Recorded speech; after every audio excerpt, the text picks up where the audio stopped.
본문 말씀 누가복음 13장 22절부터 30절까지 봉독했습니다. 함께 나눌 제목은, 말씀은 거기서 슬피 울며 이렇게 되어 있어요. 거기서 슬피 울며 이를 갈미라 이렇게 되어 있어요. 이것은 제가 그냥 본론부터 말하자면, 예배당 와 있다고 구원받는 건 아니다. 교회 나온다고 구원받는 건 아니고, 교회 와 온다고 해서 다 천국 가는 것은 아니다. 교회에 와 있다고 해서, 예배 드린다고 해서, 기도한다고 해서 다 양은 아니다. 그러면 얼마나 심각하겠냐. 나는 내 스스로 양이라고 생각하고 있는 사람도 거의 다일 거고, 그런데 예수님은 그 군중을 보고, 그 이스라엘 백성을 보고, 자기들은 선민사상에 물들어 있는 사람들인데, 유대인은 유대인 전체가 하나님이 택한 백성을 믿기 때문에 단 한 사람도 구원받지 못할 사람이 없다고 생각하고 있는 그런 사상이 있는 사람들인데, 구원을 받을 수 있는 사람이 예수님은 오늘 적다고 말하니까, 이게 어찌된 말인지 아마 모든 군중이 예수님 말이 이상할 거야. 이때 예수님 말 자체가 오늘, 아니 천국에 들어갈 자가 적다 그러니까 무슨 이런 말이 있냐 생각할 거예요. 왜냐하면 율법을 잘 지켜야 상급이 있다는 내용과 구원이 있다고 내용과 조금 다른 것인데, 어쨌든 이스라엘 백성은 구원받지 못할 자가 없다고 생각하던 시절에 예수님은 구원받을 자가 지극히 적다고 얘기하는 거거든. 그 이스라엘이 지금 그 땅 영토로 보면 대전만 하다 그러는 것 같은데 엄청 작잖아요. 그 인구가 많아봐야 얼만큼 많겠어. 이스라엘 땅에. 그 1000만이라고 치더라고. 1000만 중에 구원받을 자가 지극히 적다. 그렇게 생각을 하면 계시록의 저 끝에 계시록에 있는 14만 4천 명으로 표시되는 그 14만 4천 명은, 여러분 생각해보세요. 이스라엘 백성 중에 14만 4천도 적은데 전 세계 인구 중에 여러분 구원받을 자가 14만 4천이라면 얼마나 적겠어요? 75억, 지금 75억 정도 인구가 되는데 75억 중에 14만 4천이라니 정말 적잖아요. 그래서 그걸 문자적으로 해석하는 저 이단들은, 그러니까 천국 들어가기 어려우니까 그건 문자적인 의미가 아니라 진짜다라고 주장하는 거야. 그래서 14만 4천 명 들어가기 위해서 열심히 헌신하라는 거지. 그래, 그 말을 어떤 자기들 그 교리에 맞게 충성되이 일하라고, 쉽게 말하면 유혹하고 꼬드기는 말로 쓰이는데, 어쨌든 제가 지금 말씀드리는 건 14만 4천 명으로 표시된 그 자체도 대단한 거지만, 여러분 오늘 질문을 잘 살펴봐야 돼요. 그러면 이게 얼마나 심각한 문제고, 얼마나 내가 신앙생활 하는데 얼마나 쉽게 말하면 진실되게 하고 있는 건지.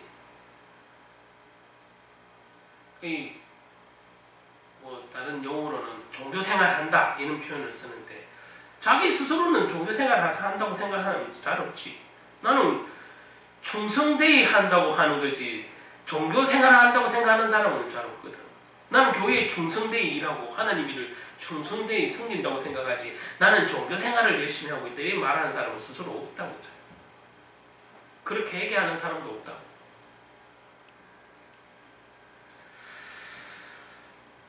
이따가 설명을 할 거지만, 오늘 말씀을 잘 새겨보면 내 신앙을 깊이 돌아보는 시간이 돼. 뭐 항상 그래야 되지만, 남을 판단하기 전에 내 신앙을 돌아보는 시간이 돼야 돼. 예배 시간. 그죠? 내가 실컷 교회에 나왔는데, 실컷 뭐 교회에 헌금했는데, 실컷 교회에 헌신했는데 천국에 못 들어가면 말짱 도루묵인 거예요. 오늘 여기 보면은 그런 비유를 지금 예수님이 하신 거거든. 이따가 본문을 보면서 자세히 한번 짚어볼 텐데,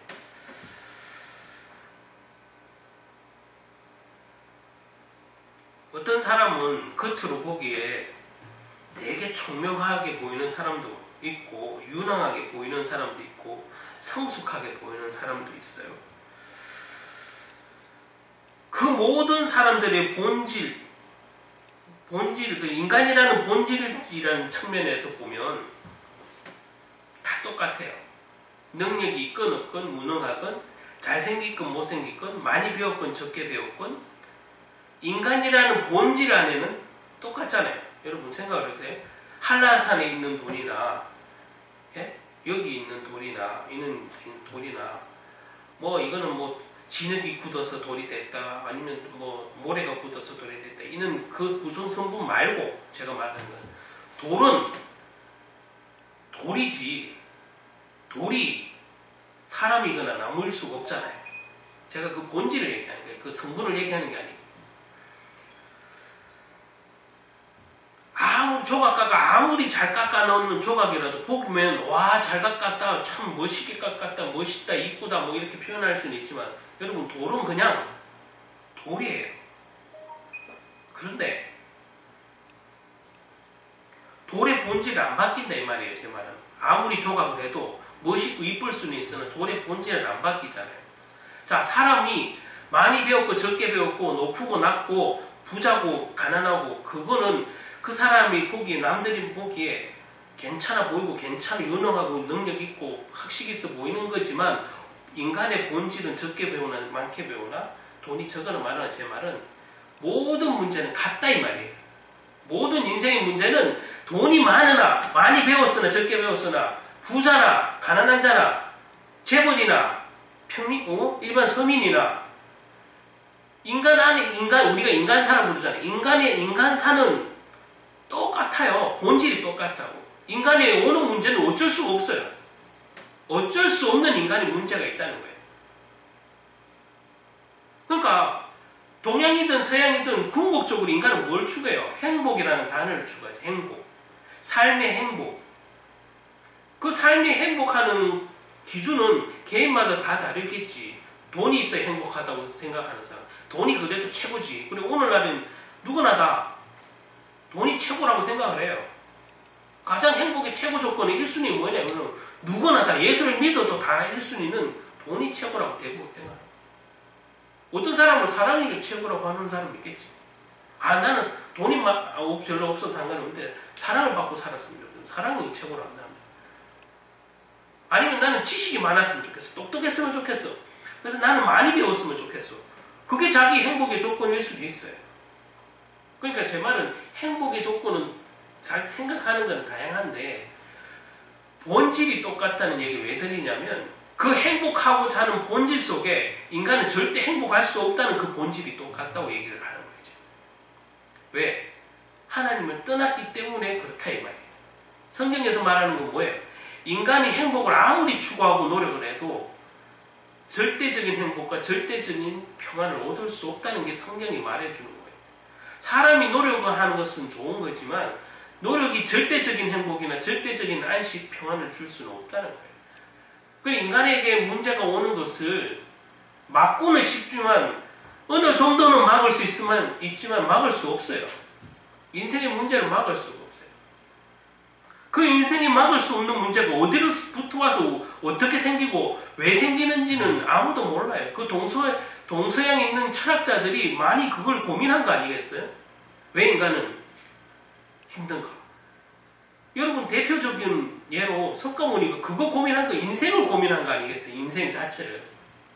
나는 어디로부터 와서 어디로 가는 거야? 석가모니가 그걸 평생 고민하고 사생하고 수행하다가 자기가 열반에 들었다는 표현 있잖아요. 깨우쳤다 이 말이지. 인생을 깨우쳤다. 그 깨우침이 지금 불교에서 말하는 그 깨우침이 대단해 보여도 하나님 보시기엔 세 발이 피다 이 말이에요.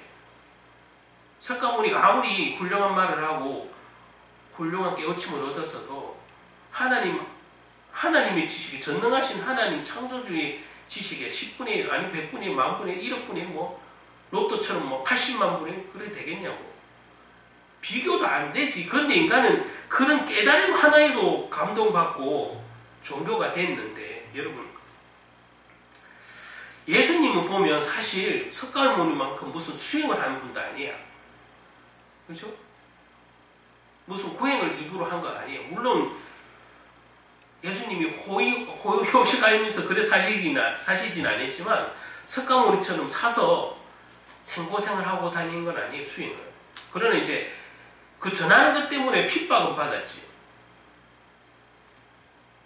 예수님이 공생애를 30세에 공생애를 시작하셔서 약 3년간 했다고 하는데 여러분 예수님께서 공생애 마지막 몇 개월을 남겨두시고 이스라엘 북쪽 갈릴레에서 그 요단강 동쪽 베레아 지방을 거쳐서 남쪽 예루살렘을 향하고 가고 있을 때의 이 장면이에요. 오늘 여기 나오는 장면.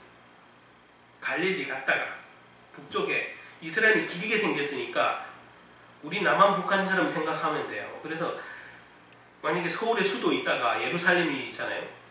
이스라엘 수도 예루살렘에서 저 북쪽 변방이 쪽으로 우리로 보면 한경북도로 저쪽 올라갔다가 다시 이렇게 예루살렘으로 지금 내려오는 길에 무리들을 보고 이런 질문을 받았을 때 오늘 예수님이 말씀해 주신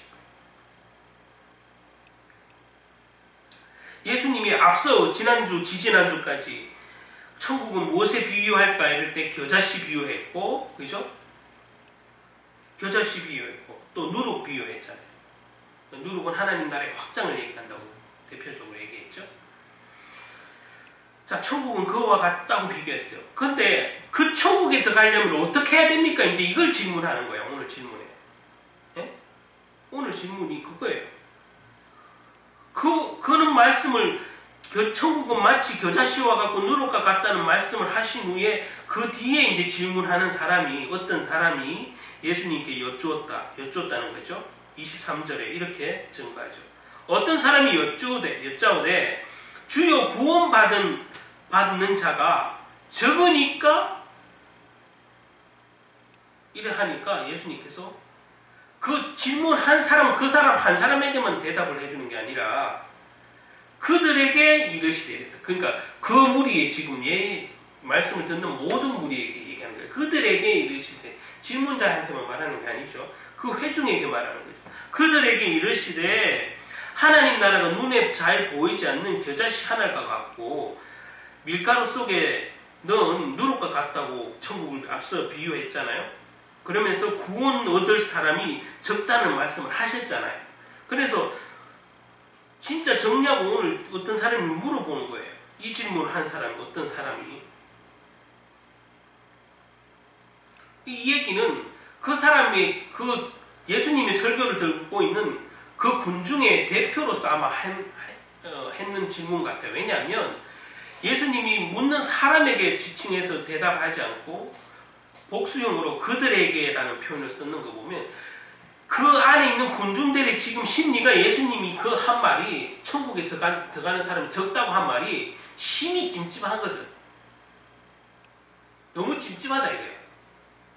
왜 그렇게 적다고 얘기를 하실까? 그게 찜찜한 거예요. 이 질문에 대해서 예수님은 구원 얻을 사람이 많다든지 아니면 구원 얻을 사람이 적다든지 직접적으로 답을 하지 않고 간접적으로 이렇게 24절에 답을 하죠. 좁은 문으로 들어가기를 힘써라. 들어갈 자가 많다 적다를 얘기 안 하는 게 아니라 예수님이 지금 간접적으로 표현하죠. 좁은 문으로 들어가기 힘써라. 내가 너희에게 이르노니 들어가기를 구하여도 못하는 자가 많으리라. 그러니까 들어가고 싶어도 못 들어가는 자가 많다는 것을 비유하는 거예요. 간접적으로. 자, 들어가고 싶은 사람 많아요. 오늘날 예배당에 나와 있는 사람, 예배당에 주일마다 오는 사람 아니면 평일 예배 나오는 사람 어쨌든 교회를 찾는 사람은 천국에 들어가고 싶어서 문을 두드리는 자야. 근데 문을 두드린 자가 다 들어간다고 그랬어요? 오늘 이 비유 보세요. 들어가기를 구하여도 들어갈 자는 적다고 얘기를 하는 거예요. 여러분들이 예배당에 와 있는 것만으로 만족해서는 절대 안 돼. 그것이 사단이 노리는 또 하나의 교회 안에서 노리는 교만이에요. 나는 교회 오니까 된다. 나는 유명한 목사님이 다니는 교회에 담임 목사가 있으니까 나는 우리는 괜찮다. 확실하다. 유명한 교회에 목사님이 설교하는 교회에 있으면 다 구원받습니까? 천만에요. 그러면 예수님 제자들도 다 구원받았어야 돼요. 예수님의 설교를 들은 사람은 다 구원받았어야 돼요. 그렇잖아요. 예수님만큼 유명한 설교자 있어요? 예수님만큼 스타가 있어요? 근데 그 스타의 개념으로 보면 예수님 설교를 다 들은 사람은 다 구원받았어야 돼요. 그렇지 않다는 거예요. 이거를 오늘날 교회들이, 성도들이 심각하게 생각을 안 해요. 나는 교회에 나오니까. 나는 큰 교회 다니니까. 나는 유명한 목사님의 설교를 들으니까. 그 자리에 없는 것보다 낫지만 그게 내 거 아니면 아무 상관이 없어. 내 주인이 바뀌지 않으면 아무 상관이 없어요. 그 설교를 선포하는 거지. 그거는. 믿음은 들으면서 난다니까 듣고 깨달을 때 회개가 일어나고 소망이 생기고 천국 갈 확신을 얻는 거지만 어쨌든 그것이 그 메시지가 내 거여야 되는 거지. 그 목사님이 설교를 한다고 하는 자리에 있다고 내가 구원받는 건 아니에요. 제가 여러분에게도 전하지만 복음을 전하지만 복음을 선포하는 거지 여러분께 돼야 되는 거예요. 나는 선포하는 거예요. 그냥 복음을 선포하는 거예요. 여러분 거여야 되는 거예요. 내가 선물을 내가 생각해보세요. 예수님이 여기 교회에 있는 성도에게 선물을 주라고 나한테 맡겼어. 그러면 나도 도둑놈 심보가 아닌 이상 주라는 대로 다 줘야지. 슬쩍 반은 주고 반은 남겨놓으면 안 되잖아. 그럼 내가 이 설교 준비라는 것은 내가 기도하다가 주님이 주라는 대로 다 내가 준비했단 말이야. 그러면 떼먹지 말고 나도 충실하게 전하는 게 목사의 의무잖아요. 근데 어쨌든 난 다 전했다고 치고 나는 목사로서 그 복음을 충실하게 전했다고 치고 여러분들도 충실하게 다 받아서 먹어야 돼. 안 먹으면 소용이 없어요. 약이 만병통치약이 있어도 여러분들이 안 드시면 안 나. 그렇죠? 아무리 좋은 약이 있어도 자기 입으로 톡 안 틀어놓으면 안 나. 그 병 똑같아. 이 복음도 선포하는 자리에 있는 것, 나 선포하는 자리에 있으면 돼. 거기에 만족하면 안 돼. 그게 사단이 속이는 거예요. 그게 교만이 별게 아니에요. 내가 이 교회 나오니까 구원받는다. 그는 마음 푸는 자체가 벌써 교만이에요. 우리 교회는 복음이 충만해. 물론 복음이 충만한 교회 다니는 게 좋아요. 그러나 그게 직접적으로 나랑 상관이 있어야 돼요. 내 거여야 돼요. 우리 교회는 복음적인데 그 복음적인 교회 좋아요. 복음적인 교회의 그 메시지가 내 거여야 돼. 내 거 아니면 그냥 좋은 교회야. 그냥 이거는 그냥 좋은 교회지 내 건 아니야. 그렇죠?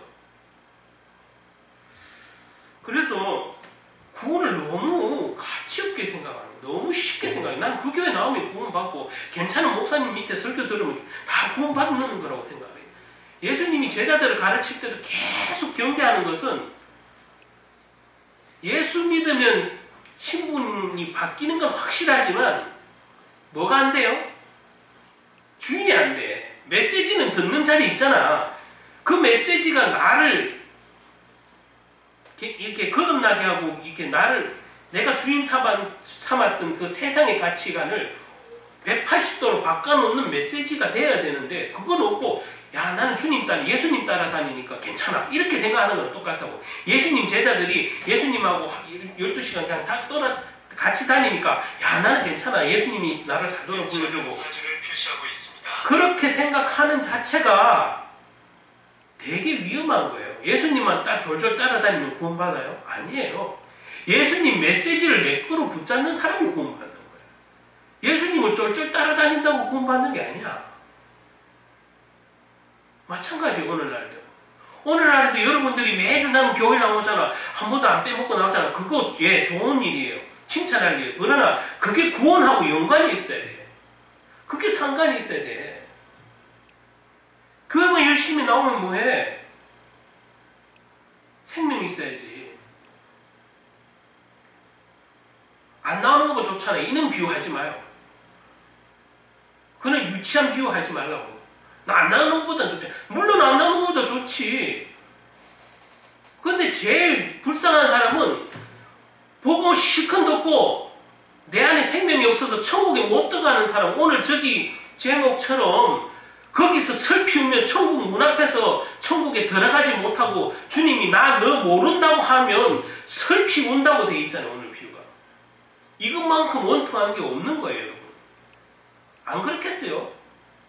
여러분이 실컷 죽을 때까지 만약에 나는 교회를 떠나본 적이 없어서 예, 그건 대단한 일이에요. 대단한 일이나 중요한 것은 천국에 들어가야 돼요. 주님이 나 너 모른다 하면 그게 큰일이잖아요. 여러분이 말씀을 듣고 예배를 할 때, 찬양을 할 때, 기도를 할 때 그것이 과연 주님이 내가 주님을 아는 것도 중요하지만 주님이 나를 알아야 돼. 오늘 여기 보면 주님이 나를 모른다. 중요한 거예요. 나는 주님을 좋아서 쫓아다녔는데 주님은 나를 모른다는 게 문제야.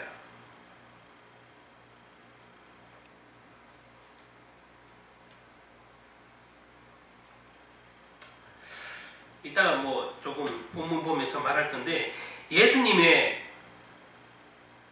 답변은 구원받는 사람의 숫자보다 구원받을 너 자신의 삶을 돌아보라는 게 포인트예요. 구원받을 자꾸 숫자에 오늘 질문자도 관심이 있잖아. 몇 명이 구원받아요? 왜 적게 받아요? 많이 받아요? 적게 받아요? 많이 받아요? 적게 받아요가 관심 있는 게 아니고 네 삶이 주님의 말씀을 받고 갱신되는 게 중요한 거지. 구원받을 사람이 많이 받아요? 적게 받아요? 그게 사실 우리 감신사가 되면 안 돼. 많이 받고 적게 받는 건 주님 뜻이야. 그 숫자를 알 필요도 없어. 14만 4천 명이 아니라 144만 명 아니면 1억 4,400만 명이 될지는 아무도 몰라. 그러나 내가 그 삶에 그 구원받을 수에 엉뚱한 데 관심을 두지 말라니까. 그게 본론 아니라니까. 몇 명이 구원받아요? 여러분이 알아서 뭐 하려고? 그렇잖아요. 여러분이 알아서 뭐 하려고 몇 명이 구원받는지 여러분 자체가 말씀으로 거듭나는 사는 게 중요한 거지. 내가 천국에 들어가는 게 중요한 거지. 몇 명 구원받아요? 그거 할 필요 없잖아요. 여러분 생각해보세요. 제가 아주 간단한 얘기. 여러분 대학교 시험 쳤는데 이 대학교는 몇 명 뽑아요? 그거 물을 필요 없어. 여러분이 공부 열심히 해서 그 대학 붙는 게 중요한 거지. 이 대학교 몇 명 뽑아요? 그게 왜 궁금해? 열심히 해서 여러분이 붙으면 돼. 붙는 게 중요한 거지. 이 대학 몇 명 뽑아요? 그게 필요한 게 아니야. 알아서 말라고 몇 명 뽑는지. 자기 실력을 키우고 열심히 공부하는 게 중요하듯이 여러분 신앙도 몇 명 구원받는지 여기 자꾸 포인트를 맞추면 그게 이단들이 하는 짓이야. 포인트는 그게 아니야. 주님의 말씀을 붙잡고 주님의 말씀이 내 삶을 바꾸는 내 주인 되는 것이 내 삶을 돌아보는 것이 포인트인데 그거에 관심 없고 자꾸 숫자에 관심이 있어. 엉뚱한 거예요. 그게 지금 이단들이 하는 거랑 똑같아. 이 어떤 사람이라는 표현도 왜 이렇게 궁금해? 주님 어떻게 하면 니고데모처럼 주님 어떻게 하면 제가 거듭날 수 있겠나니까 이런 질문을 해야 맞다 이 말이에요. 니고데모가 유대인이지고 바리새인이 성경을 가르치는 종교 지도자였는데 예수님 밤에 몰래 와서 예수님께 어떻게 하면 예수님 거듭나겠냐고 물어보는 그런 질문이 있어야 정상적이야.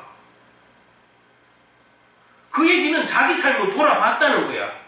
종교 지도자였고 유대인 중에 종교 지도자는 바리새인 서기관들이잖아요. 그러면 율법 교사들인데 여러분 이자가 자기는 나는 율법을 잘 알고 율법에 능통하고 나는 종교 지도자인데 하찮은 젊은 30대의 젊은 나사렛에서는 난 아무 볼품없는 어떤 청년에게 가서 어떻게 하면 거듭나겠다 이게 쉽게 할 수 있는 얘기예요. 자기 삶을 들여다보고 완전히 내려놨으니까 예수님한테 쫓아가서 어떻게 하면 거듭나겠냐고 물어봤잖아요. 밤중에.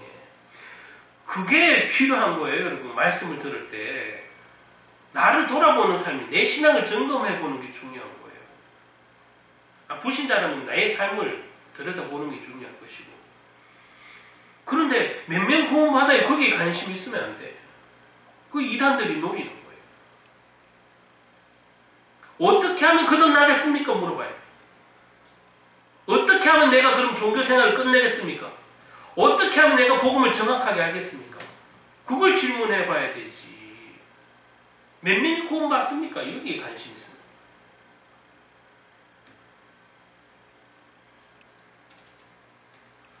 이런 걸 보고 유명한 영화 대사 있잖아요. 제 친절한 검다시. 너나 잘하세요. 진짜. 너나 잘하세요 할 소리들 성도가 사실은 교회 안에 너무 많아요. 너나 자기 신앙 잘 들어보지 자꾸 남의 신앙을 말씀드리면 이 말씀은 저 사람이 들어야 되는데 저 집사가 들어야 되는데 장로님이 들어야 되는데 목사님이 들어야 되는데 너나 잘하세요. 너나 예배받고 예배할 때 메시지 들을 때 너나 잘하세요. 너나 성경에 자기 모습을 비춰 잘 보세요. 네가 구원을 못 받고 네가 천국에 못 들어가면 다른 사람 천국 들어가는 거는 둘째 문제야. 그 사람은 구원이에요. 여러분들이 아무리 가족끼리라도 아무리 내가 사랑하는 자녀라도 자녀의 구원을 부모가 책임질 수가 없는 것처럼 어쩔 수가 없는 거예요. 도와줄 수는 있지만 책임을 질 수는 없는 거예요. 근데 말씀을 볼 때 야, 이거는 누구 집사가 봐야 되고 누구 장로가 봐야 되고 누구 권사님이 봐야 되고 그런 핑계 대지 말고 너나 잘하세요. 진짜 우리 누구나 다 그런 생각을 해요. 나나 잘하자. 말씀을 미쳐봤을 때 나나 잘하자 이래요. 나는 구원받을 믿음이 있나 이거예요.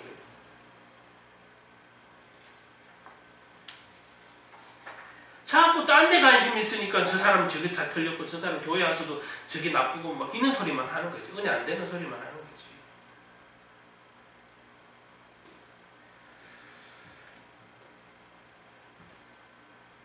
우리나라에 복음이 들어오기 전에 이 궁금하지만 잘 질문하지 않지만 그래도 초등학생들은 이 초등부들은 아니면 유치부들은 좀 똑똑하면 이런 질문 꼭 하죠. 우리나라 복음 들어오기 전에 그러니까 기독교가 한국에 들어오기 전에 그러면 예수님도 몰랐는데 구원을 어떻게 받았어요? 그러면 다 우리나라 조상들은 다 지옥에 갔겠네요? 이런 질문 초등학생이 충분히 할 수 있죠. 어른도 궁금할 거예요. 어른도 궁금하지만 안 하는 거지 쪽팔리니까. 여러분 쉽게 말하면 어떤 초등학생이 그러면 목사님 이순신은 구원받았어요? 세종대왕은 구원받았어요? 물어보면 그 당시에는 복음이 없었는데 우리나라에 선교사도 안 들어왔는데 구원받았냐고 물어보잖아. 여러분 그렇게 목사님들이 되게 난감할 거예요. 뭐 어떤 사역자든지. 근데 그 대답은 사실 물을 질문이 아니야. 왜냐하면 이순신이 구원받았을지 세종대왕이 구원받았을지는 하나님만 아는 거예요. 그 당시에 우리나라가 선교사가 없었던 거예요. 그거는 주님의 소관이에요. 그걸 내가 궁금해할 이유가 아무 이유가 없는 거예요. 세종대왕이 천국에 갔든 지옥에 갔든 이순신 장군이 천국에 지옥에 갔든 내가 지금 천국에 가는 게 중요하다 이 말이에요. 내가. 왜 남 얘기를 하는 거예요? 천국은 지금 내 얘기를 하는 거예요.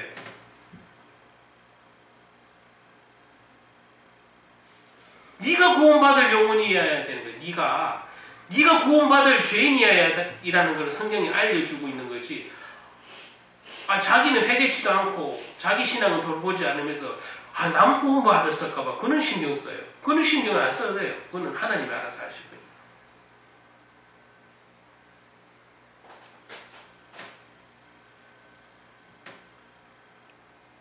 우리가 하나님의 자녀가 되고 구원받은 백성이 되는 것은 전적인 하나님의 은혜의 역사라고 우리는 그렇게 배워오지요. 그렇다고 해서 하나님 자녀다운 삶을 사는 것과 구원받는 백성으로 사는 것과는 차이가 있다는 사실. 그런데 이걸 성도들이 헷갈리거나 잘 모른다는 사실.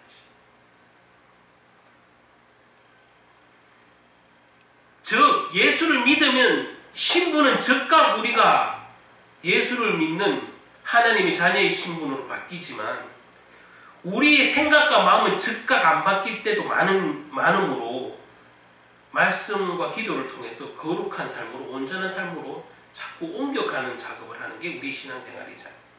완전하진 않지만 말씀에 의지하고 기도에 의지해서 자꾸 나를 예전에 내가 하나님 알기 전의 모습을 살펴보면서 자꾸 내가 변해가는 것, 성령의 인도를 받는 것, 그게 우리 신앙생활이에요. 그런데 오늘날 기독교인들은 정말 아까도 말한 좀 착각하고 분별하지 못하는 것은 그냥 내가 엘리베이터 띵 이렇게 엘리베이터 알잖아. 엘리베이터 탔어. 만약에 여러분 아주 쉽게 생각하면 엘리베이터 탔는데 이게 제일 꼭대기층이 천국이라고 써가 있어. 만약 그러면 여러분 엘리베이터를 탔어. 그러면 천국의 버튼을 딱 눌렀어. 그러면 엘리베이터가 쫙 나는 가만히 있고 천국까지 쫙 끌어올라가서 천국 가는 줄 알지. 한국 교회 성도들은 대부분 이렇게 생각을 하는 거예요. 아, 예수 믿으면 천국이니까 난 예수를 믿으니까 엘리베이터 탄 사람과 똑같이 생각하는 거예요. 엘리베이터 딱 타서 천국이라는 버튼을 딱 누른 거랑 똑같다고 생각하는 거예요. 본인이. 그래서 난 아무것도 안 해도 되고 그냥 이 엘리베이터가 쭉 끝까지 가면 천국에 띵동 하고 이제 열려줄 걸 이렇게 착각을 하는 거예요. 예수를 믿는다는 것은 나를 천국 가는 엘리베이터를 태운 그게 아니에요. 신분을 바꿔놓은 거예요. 신분을 바꿔놓은 거지 나를 천국까지 띵동 하고 열어줄 엘리베이터가 아니라는 사실이에요. 그럴 거면 교회 나오면 다 천국 가야지. 맞잖아. 제가 뭐 그렇게 말씀드린 거 이 비유처럼 교회 나오면 무조건 뭐 잘하든 못하든 찌지고 뽑든 뭐 마귀 짓을 하든 무슨 짓을 교회에서 나쁜 짓을 하든 교회만 꼬박꼬박 나오면 천국 가듯이 띵동 하면서 그냥 문 열리면 그냥 자동으로 들어가야 되잖아요. 예수님 비유 중에 그런 비유 있어요? 다 들어간다는 비유 있어요? 단 한 구절도 예수님 따라다닌다고 예수님 말씀 듣는다고 다 천국 들어간다는 비유가 단 한 구절도 없어요, 여러분. 오늘 이 비유에도 오히려 좁은 문이라고 얘기하잖아요. 좁은 문이라고. 좁은 문에 들어가기를 뭐라고요? 힘쓰라고 돼 있어요. 가만히 있으면 너를 데려다 준다 이런 표현 안 썼어요. 천국 좁은 문으로 들어가기를 힘쓰라고 했어요. 가만히 있으면 에스컬레이터처럼 우리 그 마트 가면 있잖아. 에스컬레이터 가만히 있어도 내가 안 걸어도 쥐 하면서 저 끝에 내리잖아. 그런 에스컬레이터가 아니에요, 여러분. 복음은 우리의 신분을 바꾸는 일이지 나를 천국으로 띵동 하면서 가는 자동으로 열어주는 거 아니에요. 왜? 좁은 문이기 때문에 힘쓰라고 했잖아요. 오늘 예수님. 힘쓰라고 했어요. 좁은 문 들어가기를 힘쓰라고 했어요.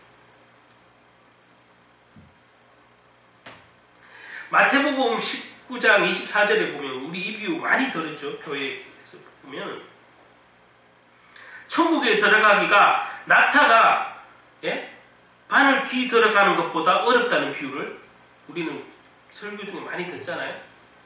자, 그때 그 당시에 바늘귀라고 그러니까 우리 번역이라서 그런 거지 이 바늘귀라는 것은 우리가 생각하는 실개는 그 바늘귀 아니에요. 여러분 착각하지 마세요. 되게 이렇게 생각하는 성도가 많더라고. 실을 깨는 그 바늘귀 얘기하는 게 아니라니까. 예수님이 이 당시에 이 유대 지방에서 다 알아들을 만한 비유를 쓴 거예요. 그러면 여기서 바늘귀는 예수님이 무슨 바늘귀를 비유한 거냐면 마태복음에서 이스라엘 그 예루살렘 성곽이 있는데 그 중에 정문이 있다면 우리나라처럼 우리나라 표현을 쉽게 할게요. 개구문 같은 조그마한 문이 있었어.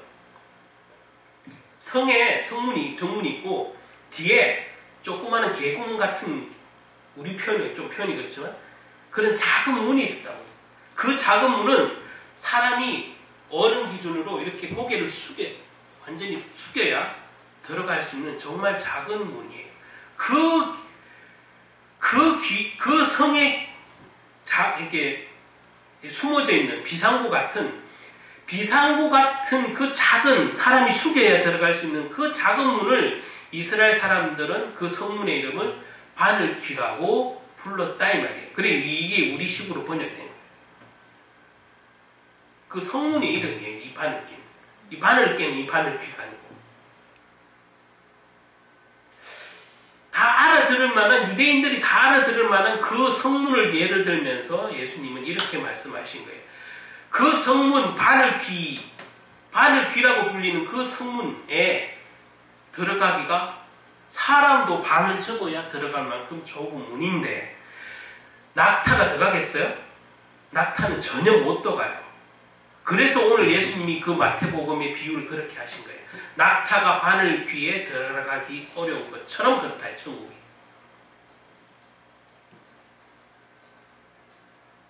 사람도 들어가기 어려운데 낙타가 들어가겠냐?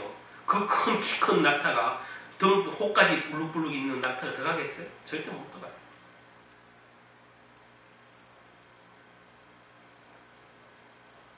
모르겠어요. 뭐 100마리 집어넣으면 한 마리 들어갈지 꾸역꾸역 모르겠는데 그만큼 예수님은 그 천국의 비유를 그렇게 하는 거예요.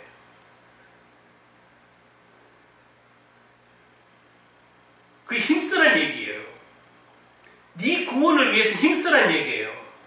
딴 데 쳐다보지 말란 얘기예요. 하나님만 쳐다보란 얘기예요. 그 얘기는. 그만큼 들어가기 힘드니까. 나더러 주여 주여 하는 자마다 들어가는 것이나 내 아버지 뜻대로 하는 자가 천국에 들어간다 이렇게 표현했잖아요. 예수님의 말씀을 듣는 거에서 그치면 그건 천국 들어가지 못해요. 여러분.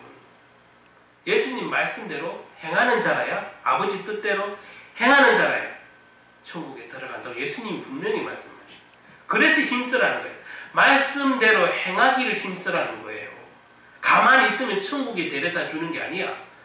말씀을 듣는 것은 믿음은 들으면서 난다고 그랬지. 그러니까 들어야 해결을 하고 들어야 깨닫고 들어야 말씀대로 행하니까 믿음은 드러내면서 한다는 거지 가만히 있으라는 내용은 아니란 말이에요.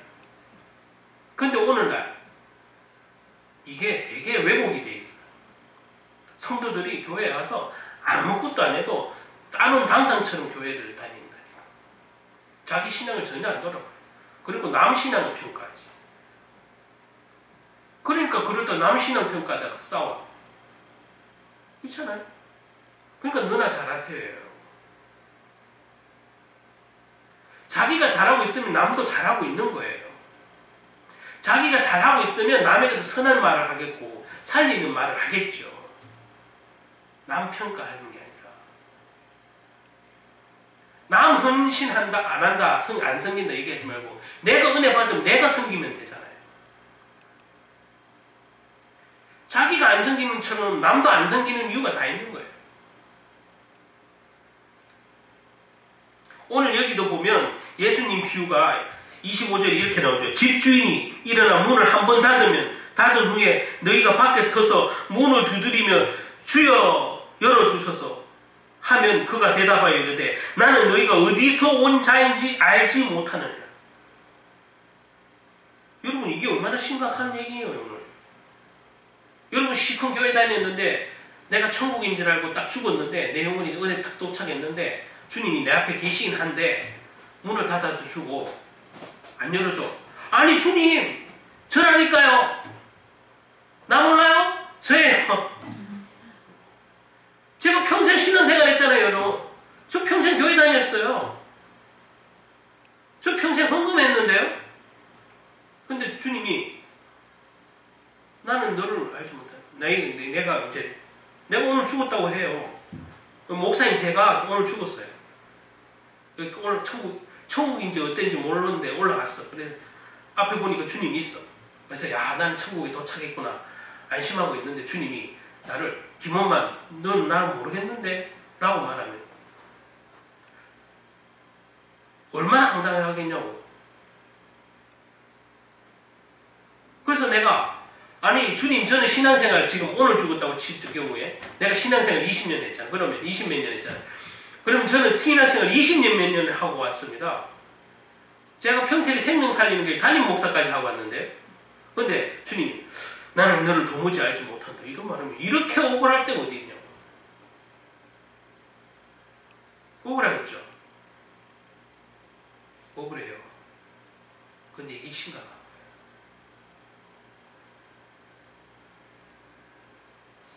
내가 복음을 아니까 따릉당상처럼 생각하는 그 천국은 듣는 데선 그치면 절대 천국의 문에는 들어갈 수 없다는 거예요.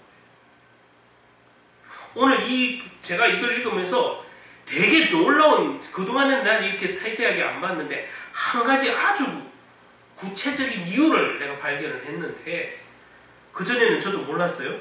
이 구절을 묵상하다 보니까 한 가지 이유를 발견했는데, 얼마나 억울하기 짝이 없냐면, 내가 주님과 함께 먹고 마시고 주님이 길거리에서 가르칠 때 내가 길거리에서 가르칠 때 있었잖아요 라고 얘기했다니까. 내가 주님의 가르침을 받은 사람이에요. 주님 왜 주님을 모른다고 하세요? 주님이 먹고 마실 때 저랑 같이 있었고 주님이 길거리에서 가르칠 때 저 있었다니까요. 이렇게 얘기한다니까. 이게 우리의 충분한 항변이 될 수 있지. 일리가 있잖아요. 난 분명히 주님 아는데, 분명히 주님이 가르칠 때 난 그거 듣고 있었는데, 근데 나는 너를 도무지 알지 못한다 이렇게 얘기하죠.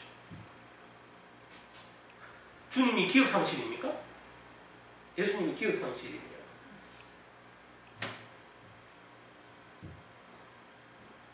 아니잖아요. 아니에요. 우리가 헛생활 했다는 증거잖아요. 억울하겠지만 헛생활 했다는 증거잖아요.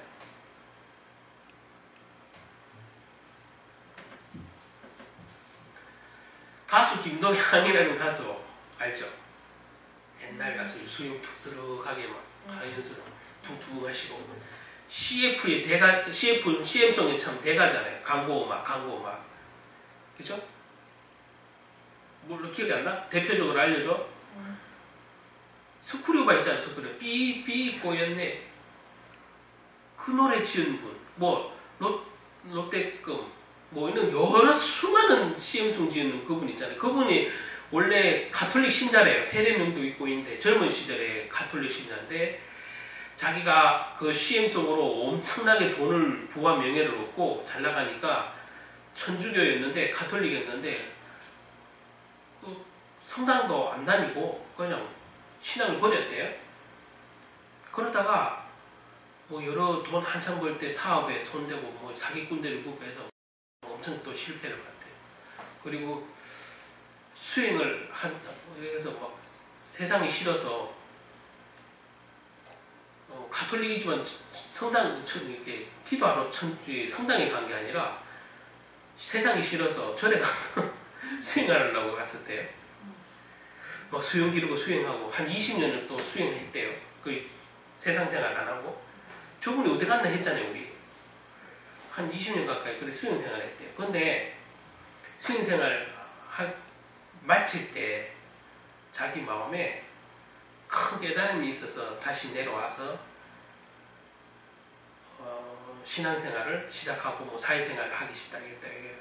그 내려왔을 때 그 깨달음을 노래로 만든 노래가 있는데 저도 요번에 알았어요. 그 노래가 뭔 노래인 줄 알아요? 나도 그 노래 좋아하는데 난 참 바보처럼 살았군요. 그분의 노래예요. 난 참 바보처럼 살았군요. 그 가사 쭉 있는데 보면 자기가 수행을 마지막에 마치면서 깨달은 노래를 그 가사를 적어서 그렇게 곡을 붙여서 만든 곡이 대히트하게 됐어요. 그래서 재기 성공하게 돼요. 그래서 제가 이 말을 왜 생각이 나냐면 여러분 오늘 내가 천국에 갈 줄 알고 내가 내 영혼이 죽었는데 이 땅에서 죽었는데 주님을 보긴 봤는데 오늘 이 표현 그대로 주님이 나는 문을 두드리는데 주님이 너를 도무지 알지 못한다고 하면 얼마나 아까도 말한 억울하고 허망하기 짝이 없겠냐고.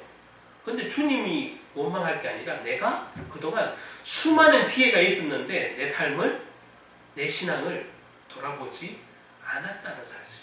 그래서 참 바보처럼 살았대요. 신앙생활. 예? 제가 그래서 세상 노래를 지금 한 거예요.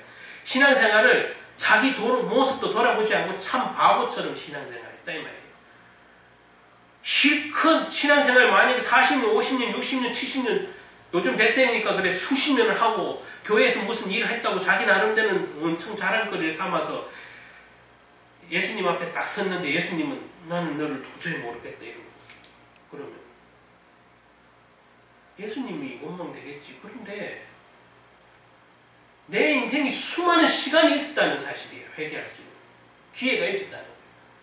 그런데 나는 전혀 내 삶을 돌아보지 않고 내 신앙생활이 어떤지를 돌아보지 않고 살았다는 반증이잖아요. 그러니까 난 참 바보처럼 살았군요야. 저와 여러분 신앙생활이 주님 앞에 섰을 때 난 참 바보처럼 신앙생활했군요 하지 말아야 될 줄 믿습니다. 아멘. 그런 문 앞에서 주님 열어주세요 열어주세요 백날 노래해봐야 한 번 문 닫힌 문 열려지지 않는다고 지금 표현이 됐잖아요. 주님 저 억울해요 열어주세요 열어주세요 백날 해도 소용이 없어요.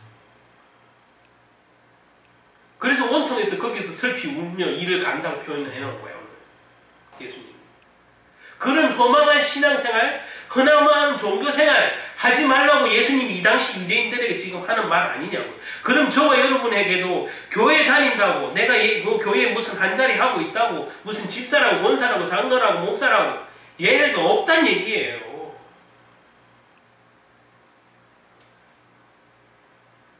저 어느 교회 못 다니는 목사인데요. 저 어떤 유명한 우리나라 대형교회 목사인데요. 가서 백날 얘기해도 주님이 나는 너를 모른다 하면 끝이야. 억울해서 주님은 아니라니까 내가 한국교회 한 일이 얼만데요. 나 한기총 회장이에요. 열어줍니까? 한기총 회장이라고 열어주냐고요. 아니면 어떤 큰 교회단체, 선교단체 회장이라고 열어주냐고요. 자기 생각하기는 공로가 대단하겠지. 생명 없으면 말짱 도는 게예요.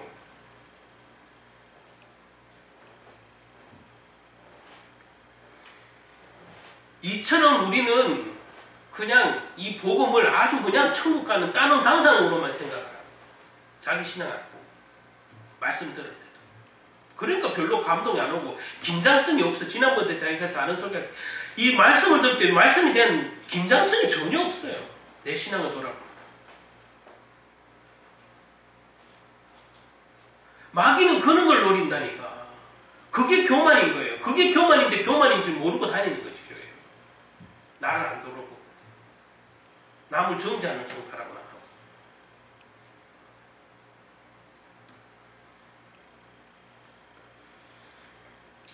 천국이 얼마나 들어가기 어려우면 예수님이 이런 비유를 했겠냐고 그래요. 몇 명 들어가는가 궁금할 이유는 아무것도 없어요. 그건 주님 소관이에요. 우리 소관 아니에요. 내가 천국 들어갈 수 있는 믿음 있냐를 점검해야 되는 게 목적이에요. 그렇죠?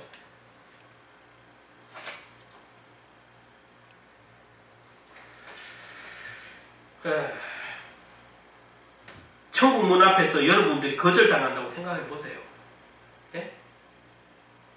제가 비유를 자꾸 드는 이유는 여러분들이 신앙생활 수십 년 하고 주님 앞에 딱 서는 주님이 있긴 한데 나를 천국에 못 들어간다고 예수님이 나를 모른다고 할 때 그 거절할 때 그 온통함을 분함을 어떻게 표현한 말로 다 하겠냐고.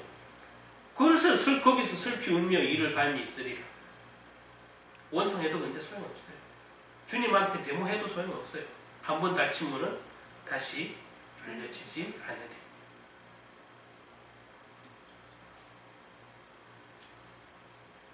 여러분, 회개도 살아있을 때 회개가 하는 거예요. 죽어서는 회개가 필요 없어요.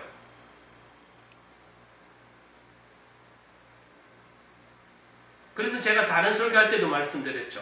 가룟 유다가 예수님을 판 게 문제가 아니고 회개하지 않는 게 문제예요. 그것을 죄라고 하는 거예요. 가룟 유다가 단순히 자살했다? 물론 나쁜 거지만 그보다 더 중요한 것은 그 자살에 이르도록 한 생각이 뭐예요? 회개할 생각이 없는 거지. 주님의 말씀을 들어도 회개할 생각이 없고 그냥 확 죽어버려야지. 그 생각이야. 그건 사단이 집어넣은 거지. 사단이 그렇게 집어넣는 생각 중에 주님의 말씀이 생각이 나서 회개했어야 되는 거예요. 베드로는 사실 유다보다 훨씬 더 나쁜 짓을 사실 했어요.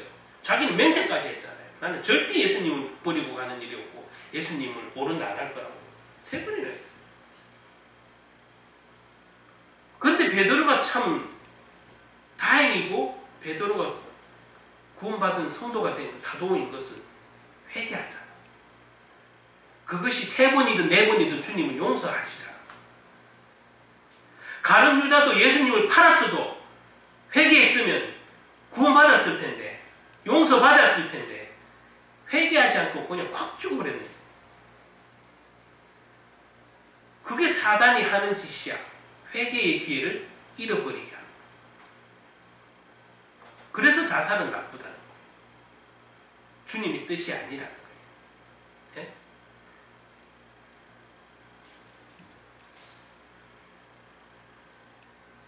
여러분, 예수님이 내가 천국 딱 영혼을 전하는데 예수님이 맨발로 너로 왔구나 이런 맨발로 나왔냐?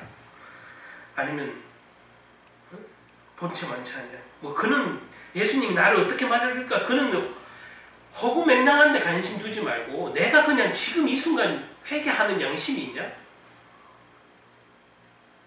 주님 앞에 나를 솔직하게 내어놓는 그 신령과 진정의 마음이 있냐? 그것이 더 중요한 거예요. 이 살아있을 때. 다친 후에는 문 안 열어준대잖아. 아무리 데모를 해도.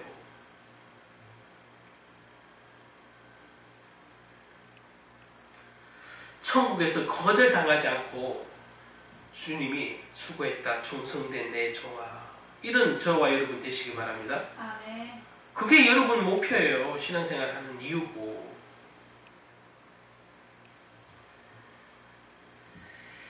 26절, 27절 이렇게 다시 한번 말해줘. 그때 내가 너희에게 말하되 우리는 주 앞에 먹고 마셨으며, 제가 아까 설명했죠. 먹고 마셨으며 주님과 함께 있었다 이게.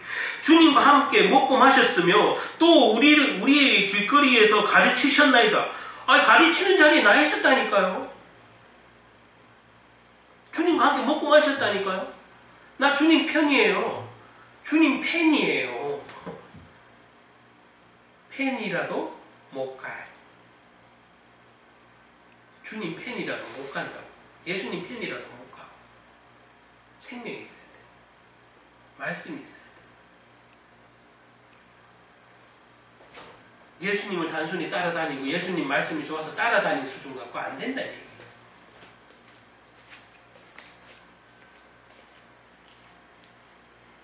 그러니까 거절당한 사람이 예수님을 한 번도 본 적이 없는 사람이 아니잖아요. 오늘 이 문구 그대로 보세요. 예수님과 너무 친하고 잘 아는 사이예요, 사실은.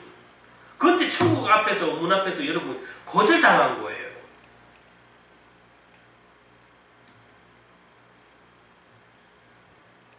여러분, 그래서 이 마지막 구절이 나는 생뚱맞게 왜 있나, 우리한테는 좀 친숙한 말씀인데, 나중된 자가 먼저 되고 먼저 된 자가 나중된다는 구절이 딱 등장하죠. 느닷없이 약간 생뚱맞은 느낌도 있지만 천국 얘기하다가 이 얘기는 뭐예요? 천국은 신앙생활을 오래 했다고 하는 게 아니다라고 단도직입적으로 비유로 말을 할 수 있는 거예요. 나중된 자가 먼저 되고 먼저 된 자가 나중된 자. 즉 이스라엘 백성을 하나님 택한 것 맞지만 모든 이스라엘이 백성이 천국 가는 것이 아니고 이방인들도 천국 가는 자가 많으니라 이 얘기 하는 거예요. 나중된 자가 먼저 된. 이 보면은 동서남북에서 와서 천국에 들어갈 자가 많다고 오늘 소개되겠잖아요. 이 당시에는 이방인들은 구원받지 못할 거라고 이 유대인들은 사상을 갖고 있었는데 예수님 뭐라고 했죠? 동서남북에서 오는 이방인들이 구원받을 자가 더 많다고 가르치시는 거예요. 완전히 개혁적인, 획기적인, 한 번도 들어보지 못한 메시지를 오늘 예수님은 하는 거예요. 그 당시 유대교 지도자들에게 한 번도 들어볼 수 없는 완전히 획기적인 천지가 개벽할 얘기를 들은 거예요, 사실. 이방인들이 구원받는다니, 이방인들이 천국 간다니. 여기서 그 표현. 나중된 자가 먼저 되고, 먼저 된 자가 나중된. 여러분, 신앙생활 오래 했는 거 좋은 일이긴 하지만 그게 구원 얻는 일과 연관이 있어야 좋은 일인 거예요. 내 스스로 그렇게 교만하고 있지는 않는지, 자만하고 있지는 않는지. 나는 육신의 일을 즐겨하면서 나는 교회 다닌다고, 나는 하나님 자녀라고.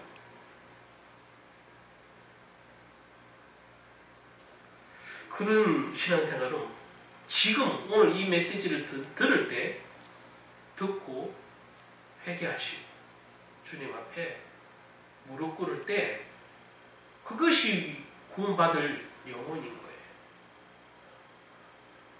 아, 나 잘못했으니까 그냥 팍 죽어버려야지. 유다처럼 그러지 말고 회개하셔야 돼요.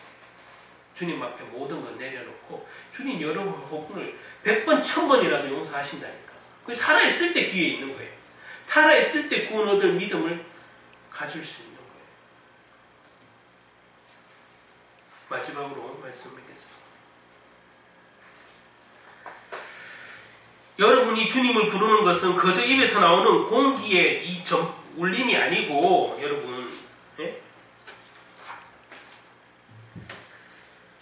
정말 내 삶의 주인이십니다라는 고백이 되어야 돼요. 그리고 고백한다고 또 되어지잖아. 자, 그러면 말씀으로 항상 나를 쳐서 복종시키는 것이 신앙생활이에요. 말씀, 내가 생각대로 잘 안 되잖아. 바울도, 베드로도 아무리 3번 맹세했어도, 주님 나 절대 안 버리겠다 맹세했어도 자꾸 헛짓했잖아. 배반했잖아. 그럼에도 불구하고 뭘 붙잡아요? 말씀을 붙잡아요. 말씀이 생각이 나고. 그리고 해결해.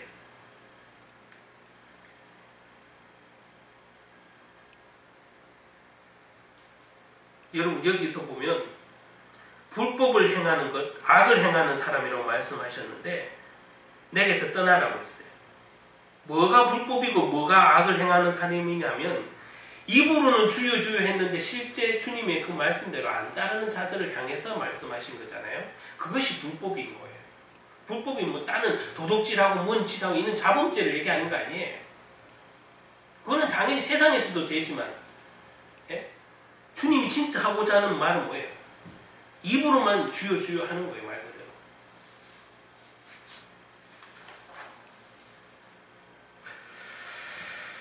그래서 아까 뭐 제가 세상가요 김도양 씨의 그 노래를 얘기했잖아요. 여러분 신앙생활이 난 참 바보처럼 살았거든요.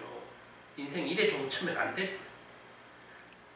천국에 갔는데 천국 문 앞에서 주님이 난 늘 모른다 이러면 여러분 어떡하실 거예요? 여러분 인생의 마지막이 지금 준비하는 인생이 돼요. 지금. 내가 언제 죽을지 모르니까 지금 오늘 말씀 들을 때 회개하고 말씀 들을 때 성령의 인도를 받기를 원하고 기도. 지금. 언제 죽을지 몰라. 내일 죽을지 오늘 죽을지 아무도 몰라요. 그러니까 지금 오늘 이 말씀 들을 때 듣고 깨달을 때 구원 얻을 믿음이 된다 이 말이에요.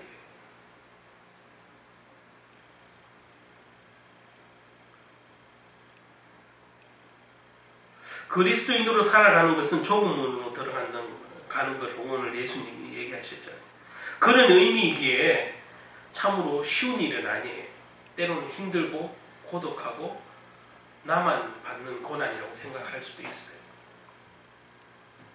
그래서 우리 그리스도인이라고 부르는 이 성도는 서로 돕고 교회의 공동체 안에서 서로 격려하면서 서로의 믿음을 돋아주고 살리는 얘기를 해야 된다는 거죠.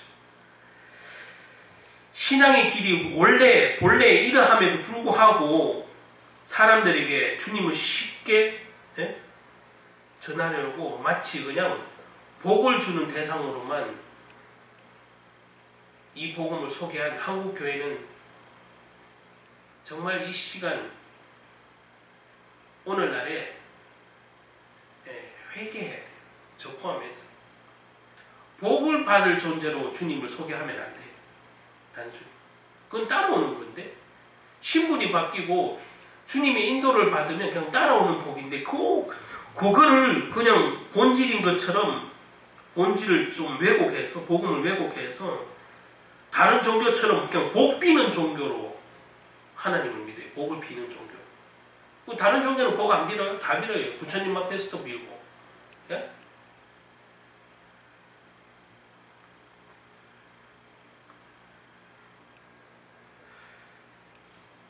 복음의 본질보다 육의 축복을 위해서 복음을 왜곡한 것도 사실이에요.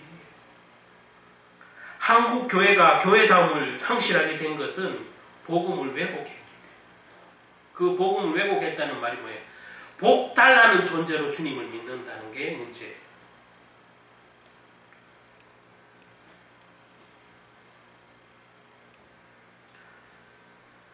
하나님 나라를 사모하는 게 아니라 내 기도를 들어줄 존재, 그런 식으로 살아가는 거예요. 세속의 가치관을 그대로 두고 주님이 내 기도 제목을 들어달라는 그런 존재. 주님이 무슨, 지난번에 얘기했지만 무슨 요술램프입니까? 진입니까? 도깨비 방망입니까? 이 주님을 얼마나 우습게 하는 얘기예요. 되게 본질이 왜곡되어 있어요. 사실은 많은 부분이. 주님 안에서 좁은 문으로 들어가는 게 신앙생활이고, 그게 쉽지 않지만 성령 받은 사람은 그렇게 살아내지게 돼 있거든.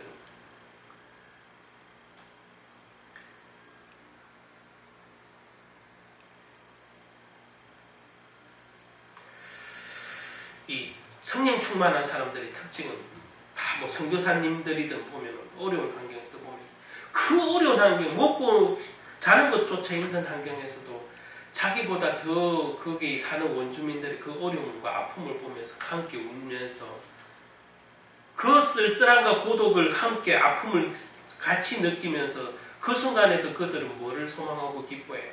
하나님 나라를 생각하면서 그 어려움과 아픔 속에서 그 원주민들과 함께 선교하면서 기뻐하고 소망을 가지잖아요. 보면 저도 가끔 이렇게 선교 프로 보면 나는 저렇게 하지도 못하는 일을 저분들 하는 거 보면 너무 존경스럽고, 저분들 하나님이 기억하신 바 되는, 진짜 천국에 가면 작은 일에 충성된 동안 어서 와라 이렇게 반겨줄 것 같은 선교사님들이 사실은 많아요. 그런데 오히려 등 따시고 배부른 한국 교회 안에 목회자들이 사실은 더 문제일 수가 있죠. 잊지 말자고. 어디에 있든 간에 우리는 주님의 나라를 위해서 신앙생활을 하는 성도고, 저는 뭐 목회자고 그래요. 여러분들은 다 하나님 나라를 위해서 살아야 되고 하나님이 주시는 그 힘으로 살아야 돼요. 근데 그거는 하나도 안 바뀌고 그냥 복 달라고 그러면 안 돼요. 그건 따라오는 거예요. 내가 생명이 있으면 따라오는 거예요.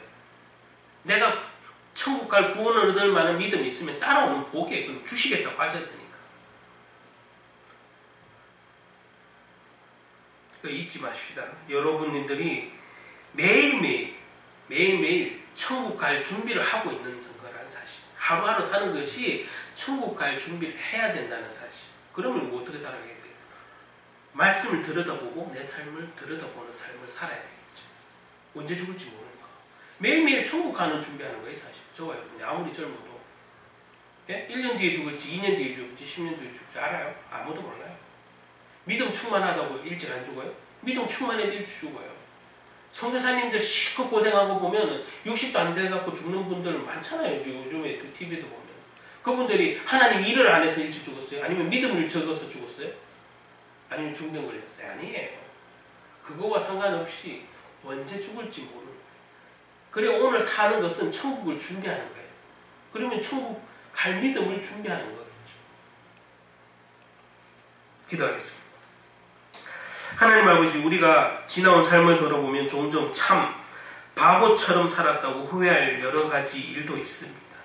때로는 우리 힘으로만 충분히 바보 같은 인생을 살지 않을 수 있다고 생각하는 그런 어리석을 때도 있었고, 주님 없이 살아도 별 탈 없다고 생각할 때도 많았습니다. 참 인생은 이랬다가 저랬다가 내 마음대로 살았다가 또 한순간 주님을 매달렸다가 참 연약한 믿음으로 살아왔는 우리의 믿음을 용서하여 주시옵소서. 그러나 주님은 10번이든 100번이든 용서하실 주님이시고 자비로우신 주님인 줄 믿습니다. 회개만 한다면, 나를 돌이킨다면 주님은 내 인생에 후회 없는 인생으로 만들어 주실 뿐만 아니라 내 신앙생활이 주님 안에서 항상 기쁨이 있을, 어떠한 순간에도 하늘의 소망을 가지고 기뻐할 수 있는 믿음으로 살게 하실 줄 믿습니다. 우리가 입술로만 주여 주여 하는 말하는 공기가 진동하는 그런 신앙이 우리의 신앙이 아니라, 그것이 또 나를 내가 믿음 있다고 착각하는 신앙이 아니라 우리의 삶으로 주님의 삶을 인정하고 주님이 나의 주인 되심을 고백하면서 주님의 말씀에 또한 순종하기까지 온전한 믿음을 허락하여 주시옵소서. 우리가 살아갈수록 무엇 하나 내 마음대로 온전하게 되는 일은 없습니다. 그러나 내 안에 계신 성령님을 의지한다면 주님은 항상 나를 선한 곳으로 인도하시고 주님의 온전한 길로 인도하시는 따뜻한 하나님인 줄 믿습니다. 하나님, 무엇보다 우리가 하나님의 자녀라고 고백하면서 하나님의 자녀답지 못하게 살게 함을 오늘 이 시간 자복하고 회개하며 또한 속상하게 생각합니다. 하나님 아버지, 주님 안에서 우리가 지어져 가는 것이라고 했고 주님과 연합한 자로서 살아가는 거라고 했는데 오늘 말씀을 들으면서 좁은 문으로 들어가기 힘쓰라고 하신 그 말씀을 붙잡고 한 주간에도 아니 한 달 평생 좁은 문으로 들어가기 힘쓰는